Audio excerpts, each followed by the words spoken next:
आज की जो क्लास है, डोंट वरी, ज़्यादा आपको वो नहीं किया जाएगा, यहाँ पे परेशान नहीं करूंगा मैं बहुत ज़्यादा, लाइट ही रखेंगे, don't worry that about that.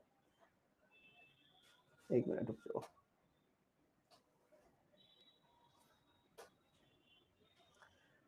The basic idea is कि हमें बहुत सिंपल से पॉइंट्स जो है उन पे यहाँ पे फोकस करना होगा, उनको यहाँ पे देखना होगा, ठीक है जी। चलो, आज डेकोरेशन करनी है अंजलि, बिल्कुल बहुत अच्छी बात है, शॉर्ट ही रखेंगे क्लास, और बोलो, ठीक है, बहुत शॉर्ट रखेंगे क्लास। अच्छा एक बार बता दो, मैं कल कहाँ पे था, वैसे वही साइमन कमीशन कर रहे थे ना शायद, साइमन कमीशन पे था मैं। आज शॉर्ट रखेंगे क्लास, त्योहार का दिन है, सब एंजॉय करो, फिर कल परसों तो मेरी कोई क्लास है भी नहीं वैसे भी, तो चिंता ना करो, आप ध्यान दीजिएगा। हाँ जी, thank you, happy Diwali everyone. You got to understand this point कि देखिए, गांधी जी चाहे जेल में है, दैट्स अ डिफरेंट थिंग, लेकिन हम लोग क्या देखते हैं, बाद में वो छूट जाते हैं, गांधी जी जल्दी छूट गए थे बिकॉज उनकी हेल्थ थोड़ी सी खराब थी। सही प्रॉब्लम है क्लास की, डिस्कस प्लीज, ठीक है। तो साइमन कमीशन जो है उसको अपॉइंट किया जाता है 1927 में। कोई बात नहीं सुनील, 1927 में साइमन कमीशन को अपॉइंट किया गया, बहुत बढ़िया। उस समय ब्रिटेन में कैसे हालात थे ये मैं बताता हूँ आपको। जैसे इनके प्राइम मिनिस्टर थे ये मिस्टर बॉल्डविन, एंड इनका जो सेक्रेटरी ऑफ स्टेट है दैट वाज लॉर्ड बर्किनहेड, ठीक है, चैट पब्लिक मोड पे है। सो लॉर्ड बर्किनहेड सेक्रेटरी स्टेट है, इन लोगों ने इसको भेजा, पर इसमें एक समस्या थी, समस्या बड़ी भारी समस्या। समस्या ये हुई कि इस पूरी ये जो बॉडी है साइमन कमीशन जो है, इसमें we don't even have single person who is Indian. ये एक बहुत भारी समस्या, एक बहुत बड़ी समस्या बनके हमारे सामने उभरी है, ये थोड़ा सा नोटिस करिएगा इस चीज को। It's actually a very big problem कि not a single Indian is there who is in the particular body. तो अब साइमन कमीशन की ये जो प्रॉब्लम है, ये जो समस्या है, जैसे कि मैंने आपको बताया, इंडियंस को भी ये ह्यूमिलिएशन लगी, इंडियन को भी रियलाइज हुआ कि यार हमारे लिए आपने कमीशन तो बना लिया, लेकिन इसके अंदर तो भाई एक भी भारतीय नहीं है। तो अब क्योंकि इसमें एक भी भारतीय नहीं है, this actually is a big problem. ये अपने आप में एक बहुत बड़ी समस्या है जो कि हमें यहाँ पर देखने को मिल रही है, ठीक है जी। हाँ जी, हाँ जी, एनी डाउट? किसी को अगर किसी प्रकार का डाउट है तो आप मुझे यहाँ बता सकते हैं, आई थिंक ईजी होगा। So having said that, Simon commission के खिलाफ सब लोग आए कि भाई कॉन्स्टिट्यूशनल रिफॉर्म्स तो ये कर रहा है लेकिन इस पे भारतीय नहीं है। तो इसके साथ एक जुड़ा हुआ बेटे बहुत important session, Indian national Congress का एक बहुत शानदार सेशन है जिसको हम बोलते हैं मद्रास सेशन ऑफ 1927। कई बार डायरेक्ट क्वेश्चन आता है इस पे। सो आप ये नोटिस करिएगा कि हम किस तरह से इस सेशन को देखते हैं। कौन इसमें प्रेसिडेंट है? प्रेसिडेंट है एम ए अंसारी, ठीक है। पॉइंट क्लियर हुआ कि नहीं हुआ?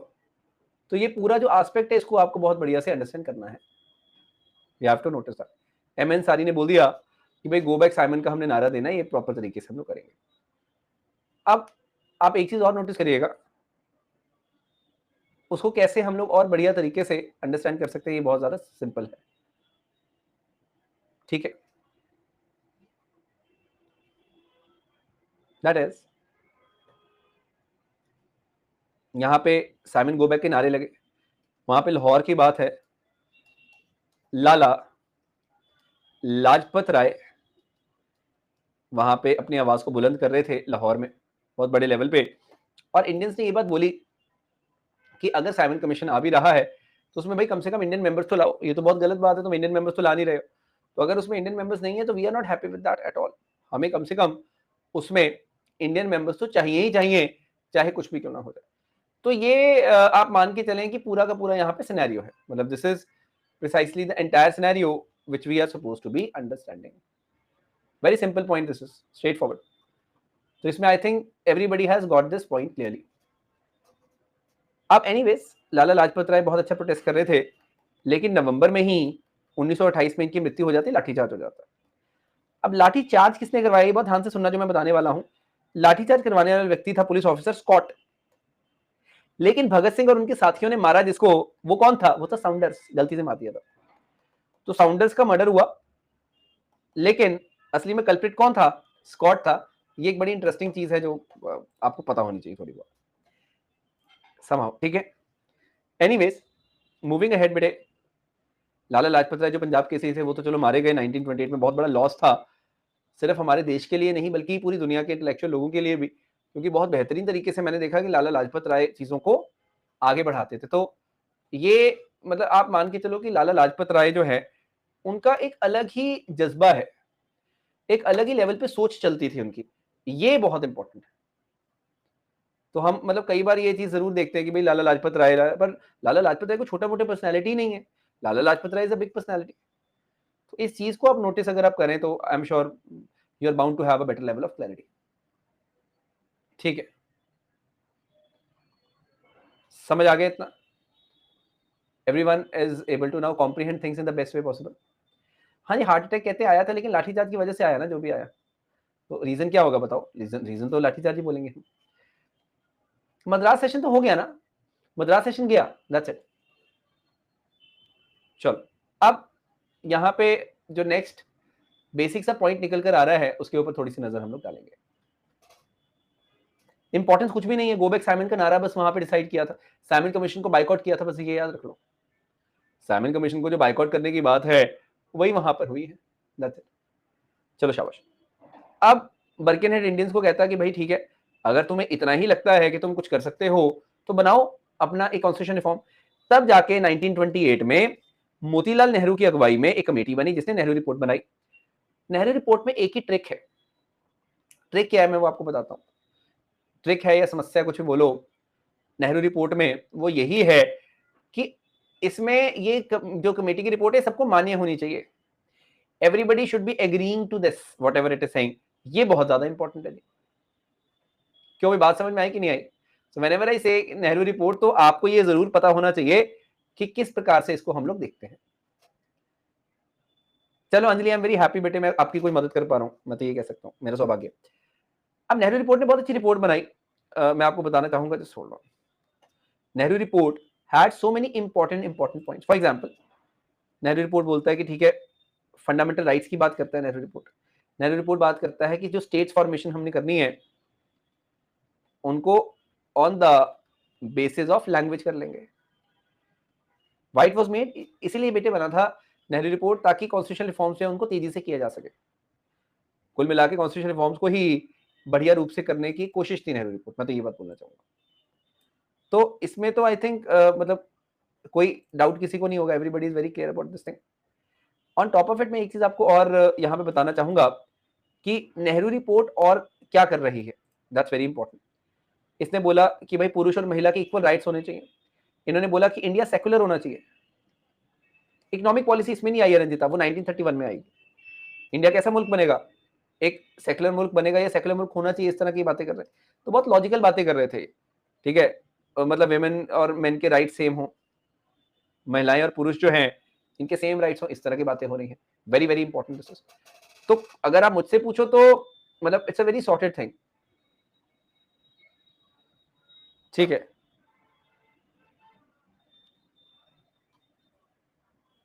हाँ हाँ हाँ, पॉइंट क्लियर हो गया इतना, बेसिक सा आइडिया है, बस वो आपने ध्यान में रखना। तो नेहरू रिपोर्ट चलो अच्छी बनी, लेकिन हुआ क्या, जिन्ना ने इसको वीटो किया। जिन्ना कहता हमें मंजूर नहीं है। क्यों? क्योंकि नेहरू रिपोर्ट ने एक बहुत बड़ी बात बोली थी। नेहरू रिपोर्ट ने बोला था there will be no separate electorate, ऐसे बोला नेहरू रिपोर्ट ने कि सेपरेट इलेक्टोरेट के भाई हम तो खिलाफ है। ये बहुत इंपॉर्टेंट है, ठीक है। Noted or not? बिल्कुल बिल्कुल। अब जिन्ना कहता है हमें तो सेपरेट इलेक्टोरेट चाहिए, तो इसलिए इनका थोड़ा सा आप ये कह सकते हैं कि ट्यूनिंग इतनी नहीं बैठ पाई। मीनवाइल एक बहुत इंपॉर्टेंट चीज यहां पर होती है, कैलकाटा सेशन इतने इंपॉर्टेंट नहीं है, लेकिन 1929 का जो लाहौर सेशन हुआ कांग्रेस का बड़ा खास था। प्रेसिडेंट थे पंडित जवाहरलाल नेहरू। पंडित जवाहरलाल नेहरू साहब हैं।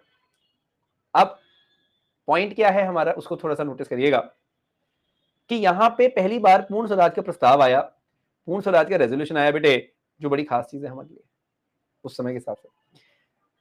Not only that, we are also suppose to be noticing a very simple idea कि यहाँ पे इन्होंने एक चीज डिसाइड कर ली थी इस लाहौर सेशन में।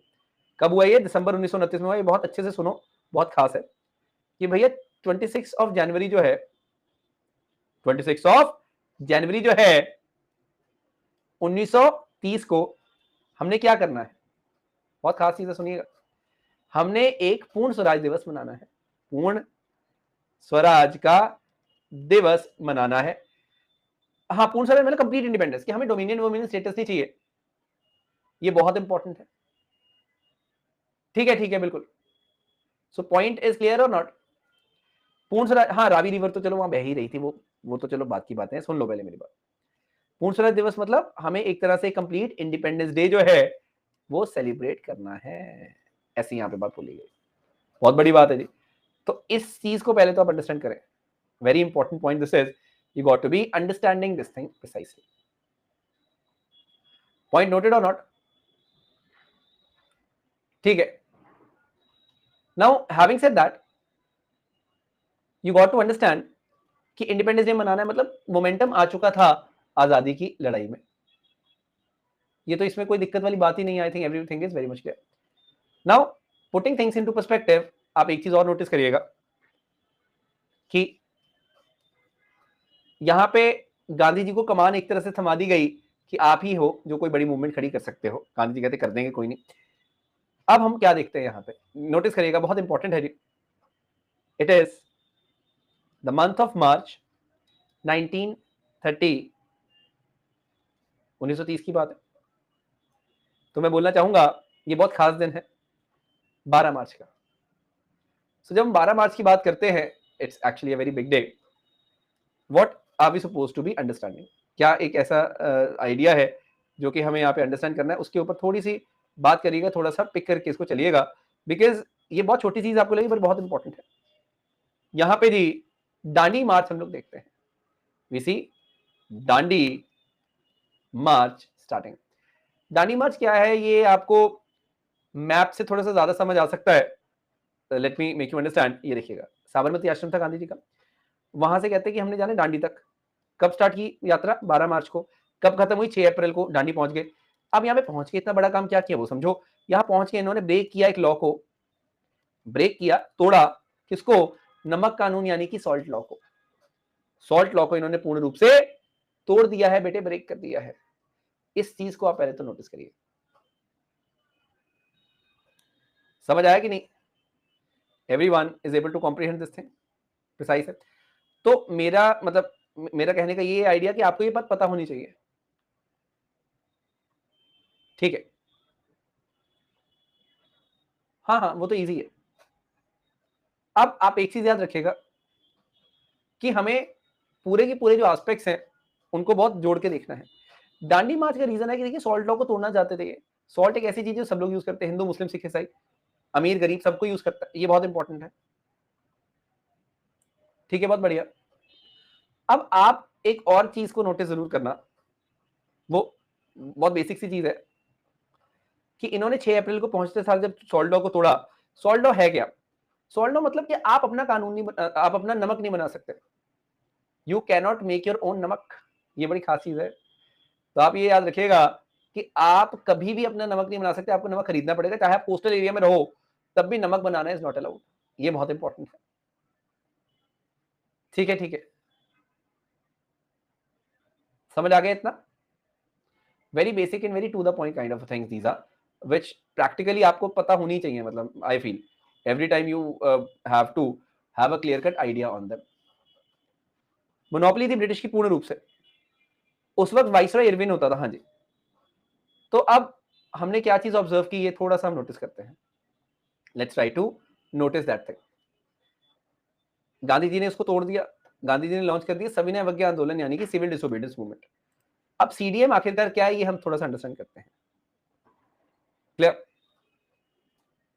नाउ व्हेन आई से CDM, तो इसके कुछ मेन फीचर्स हैं, वो क्या है वो मैं पहले आपको बताता हूँ। तो जैसे ही दांडी मार्च में इन्होंने सॉल्ट लॉ तोड़ दिया अप्रैल में, तो उससे लॉन्च हो गई। दांडी मार्च कहाँ हुआ बेटे, मैं आपको बता तो दिया, ठीक है। दांडी मार्च गुजरात में होगा ना, मतलब ये तो आपको पता ही है, साबरमती दांडी, वो मैं मैप दिखाया था ना आपको राहुल, मैप क्लियर है। अब यहाँ नोटिस करिएगा कि कैसे हम लोग पूरा जो एस्पेक्ट है इसको हम पिक कर रहे हैं, वो बहुत ज्यादा जरूरी है। That is of course very much important. We got to understand, salt law को तोड़ा गया है, पहली बात। और सॉल्ट लॉ को कई जगह पे तोड़ा गया है, जैसे केरला, तमिलनाडु, अलग अलग जगह पे। फ्लैग एजिटेशन किया गया, झंडा ऐसे फहराया गया है, वेरी इंपॉर्टेंट दिस थिंग, तो आप ये भी नोटिस करिएगा। हाँ जी, हाँ जी। नॉट ओनली दैट, पूर्ण स्वराज जो है वो एक गोल था जो कि यहां पर देखा गया। बेटे डांडिया नहीं, दांडी मार्च है नीरज, डांडिया अलग होता है। डांडिया तो आई थिंक फोक वो है उसका, वो कल्चर की क्लास में पढ़ेंगे। चलो, अब बॉयकॉट और स्वदेशी की हम कई बार बात करते हैं।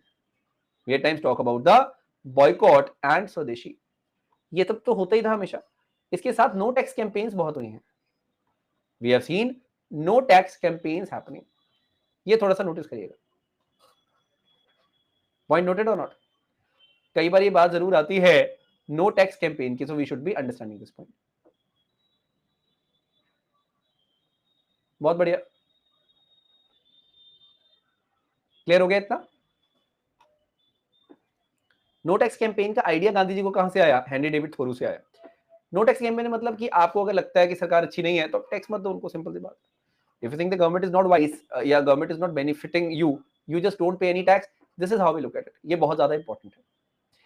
एनीवेज, बहुत सारे टैक्स को विथहोल्ड किया गया, वो मैं आपको बताऊंगा। पहले मैं आपको दांडी मार्च के साथ जो और सॉल्ट लॉ तोड़े गए वो सब बता दूं। आज गांधी जी प्रैक्टिकल कराऊंगा, ज्यादा चिंता ना करें। हाँ जी, अच्छा बेटे क्लास में हो अभी आप, कहाँ दिमाग है? हाँ जी सर, महात्मा गांधी इतना कुछ क्यों, ओशन कहाँ से फंड मिलता था? गांधी जी खुद भी अमीर थे, इनके दोस्त भी अमीर थे, टाटा वगैरह सब इनके दोस्त थे।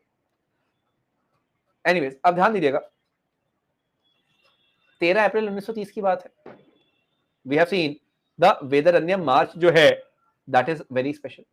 तो अब हमने क्या देखा है? हमने बस एक ही चीज देखी है कि जो वेदरन्यम मार्च हो रही है ये कहाँ हो रही है? तमिलनाडु में हो रही है, दैट्स इट।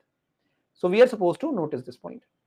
ये बिल्कुल बेसिक सा आइडिया है जो कि हमें पता होना जरूरी है, ठीक है जी? सॉर्टेड? अच्छा मैंने, ठीक है, मैं हाइलाइट्स देख लूंगा, चिंता ना करो।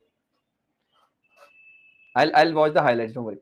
अब आप यहाँ पे एक बेसिक सा पॉइंट नोटिस करना जो मैं आपको बताने वाला हूँ, वेरी बेसिक दिस इज, कि सी राजगोपालचारी क्या कर रहे हैं? तमिलनाडु के अंदर सॉल्ट मार्च कर रहे हैं, वेदरन्य मार्च बोलते हैं उसको। दरसाना मार्च एक है गुजरात में, वहां पे सरोजिनी नायडू बहुत ज्यादा एक्टिव है। तो आपको ये जरूर पता होना चाहिए कि कहाँ पे कौन है जो बेहतरीन तरीके से मार्च कर रहा है, जो बेहतरीन तरीके से एक्टिव है।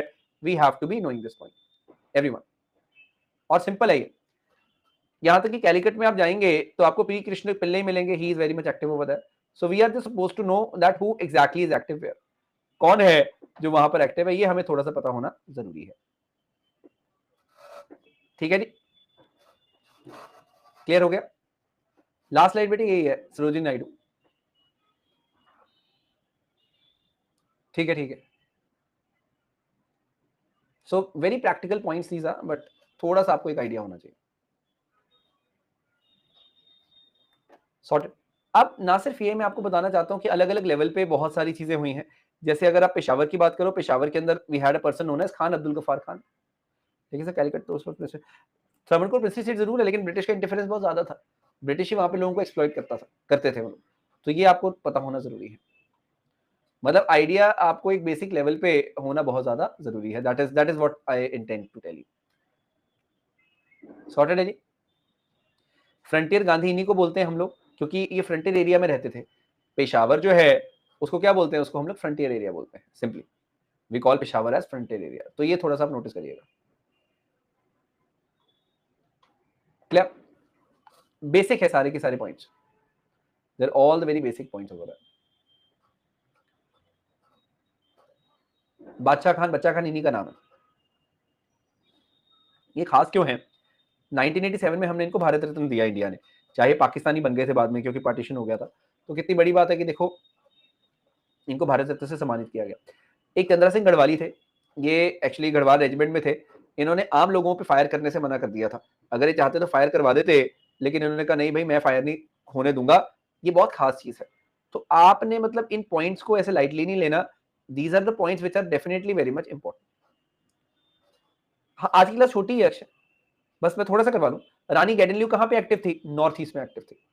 तो मूवमेंट बहुत अच्छी चल रही थी। हमने देखा जगह जगह पे नो टैक्स कैंपेन्स होने लगी। जैसे लोगों ने बोला कि हम टैक्स नहीं देंगे, चौकीदारी टैक्स देने से मना कर दिया। शालीन से सारी स्लाइड्स मिल जाएंगी आपको, चिंता ना करो। तो बिहार के अंदर चौकीदारी एक टैक्स होता था, वो नहीं दिया।